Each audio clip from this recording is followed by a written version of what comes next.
কদিন ধরে তো বেশ ঠান্ডা পড়েছে, একটা বেশ শীতের আমেজ চারিদিকে।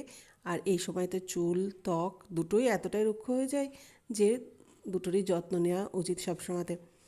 আর শীত বলে না, সবসময়তে আমাদের স্কিন বলো বা হেয়ার দুটোরই যত্ন নেওয়া উচিত।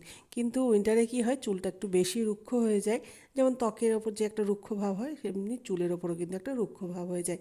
আর আমি রাতের বেলায় এরকমভাবে চুলটাকে বেঁধে কিন্তু শুই, তাতে চুল নষ্ট হওয়ার ভয় থাকে না।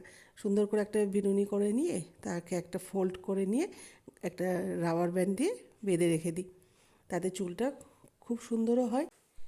আর যাদের রাতের বেলায় তেল দেওয়ার অভ্যাস আছে, মানে পরের দিন শ্যাম্পু করবে, তার তেল দেয় অনেকে রাত্রিবেলাতে, এরকমভাবে তেল দিয়ে সুন্দরভাবে যদি একটা এরকম বিনুনি করে ফোল্ড করে নেওয়া হয়, তাহলে কিন্তু অনেকটা উপকার হয়। আর তোমাদের সাথে আজকে শেয়ার করবো একটা hair mask, quick hair mask, বা যেটা তৈরি করবো হচ্ছে আমি বানানা বা কলা দিয়ে তৈরি করব, সেটা তোমাদের কাছে শেয়ার করি। চলো এটা কীভাবে বানাচ্ছি তার আগে তোমাদের কাছে দেখিয়ে দিই। হেয়ার প্যাকটা বানানোর জন্য, মানে কুইক হেয়ার প্যাক বানানোর জন্য লাগবে হচ্ছে কলা, টক দই আর নারকোল তেল। আর এর মধ্যে তোমরা অ্যালোভেরা মিশাতে পারো বা ভিটামিন ই ক্যাপসুল সেটাও মিশাতে পারো। আমি এখানে এই দুটোর কোনোটাই মিশাচ্ছি না, যেহেতু খুব তাড়াতাড়ি আমাকে হেয়ার মাস্ক তৈরি করতে হবে। শ্যাম্পু করার আগে কিছু একটা হেয়ার মাস্ক আমাকে ব্যবহার করতেই হয়, যেটা আমার খুব চটজলদি হয়ে যায় ব্যাপারটা। সেই জন্য এটাকে মিক্সার গ্রাইন্ডারে এটাকে পেস্ট করে নেব, তারপর এটাকে মাথায় দেবো। চলুন তবে এটাকে অ্যাপ্লাই করা যাক। চুলটাকে দুই দিকে আগে ভালোভাবে আঁচড়ে নিয়েছি, মানে জটটাকে খুব ভালোভাবে ছাড়িয়ে নিয়েছি।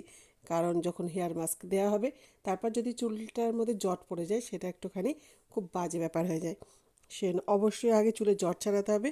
চুলটাকে দুই ভাগে ভাগ করে নিয়ে তারপর অ্যাপ্লাই করতে হবে। গোটা চুলে এটাকে অ্যাপ্লাই করে নিতে হবে। অ্যাপ্লাই করে নেওয়ার পর 1 ঘন্টা মতো রেখে দিলেই হবে। তারপর নিজের পছন্দ মতো যে কোনো শ্যাম্পু দিয়ে ওয়াশ করে নাও, তাহলেই চুলটাকে কতটা সিল্কি শাইনি দেখতে পারবে। আর যদি কন্ডিশনার দিলে তো দিলে, কন্ডিশনার না দিয়ে একবার অবশ্যই দেখার চেষ্টা করবে যে চুলটা কীরকম লাগছে। কারণ এখানে বানানা যেহেতু রয়েছে, চুলটা এমনি সিল্কি করবে, তারপর আবার রয়েছে দই রয়েছে, তেল আছে তার সাথে, সবকটাই কিন্তু চুলের জন্য উপকারী আর চুলটাকে সিল্কি শাইনি বানাতে খুব সাহায্য করে। আমি এত ভালো বক্তা না, বরাবরই বলি, সেজন্য অতটা আমি বুঝাতে পারি না, কিন্তু আমি যে জিনিসগুলো দিয়ে আমি উপকার পাই সেগুলো তোমাদের সাথে মাঝে মাঝে একটু শেয়ার করি। কেমন লাগলো অবশ্যই জানাবে। আমি যেহেতু এগুলো নিয়মিত ব্যবহার করি, এগুলোতে চুলে অ্যাপ্লাই করি, সেজন্য আমার চুলটা দেখলে তোমরা বুঝতে পারবে। কারণ একটা বয়সের পর চুল কিন্তু উঠতে শুরু করে দেয়। তারপর মানে অন্তত সিঁদুর পরা জায়গাটা, সামনের দিকে চুলগুলো একদম উঠে যায়। কিন্তু আমার ক্ষেত্রে সেটা ঠাকুরের আশীর্বাদ বলো, যেটাই বলো, সেটা কিন্তু হয় না, কারণ আমি চুলটার প্রতি আলাদাভাবে একটা আলাদা যত্নই নিই। আর এখন তো শীতকাল, শীতকাল বলে আরেকটু বেশি যত্ন নিতে হয়, কারণ শীতকালে চুল এতটাই রুক্ষ হয়ে যায়।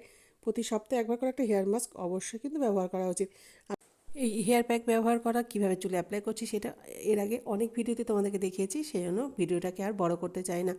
তোমরা অবশ্যই ঠিক এরকমভাবে গোটা চুলে দুই ভাগ করে নিয়ে অ্যাপ্লাই করবে। আর আমার চুলটা যেহেতু একটু বড়, একটু সময় সাপেক্ষ ব্যাপার, একটু সময় লাগবে, সেই জন্য এটাকে আমি পুরো চুলে অ্যাপ্লাই করে নিই। তবে পরে কোনো ভিডিওতে অবশ্যই দেখাবে চুলটা কতটা সিল্কি বা শাইনি হলো, কারণ ভিডিওটা অনেকটা বড় হয়ে যাবে। সেই জন্য এটাকে এখানেই আমি এন্ড করছি। তোমরা সবাই খুব ভালো থেকো। আজকের মতো টাটা।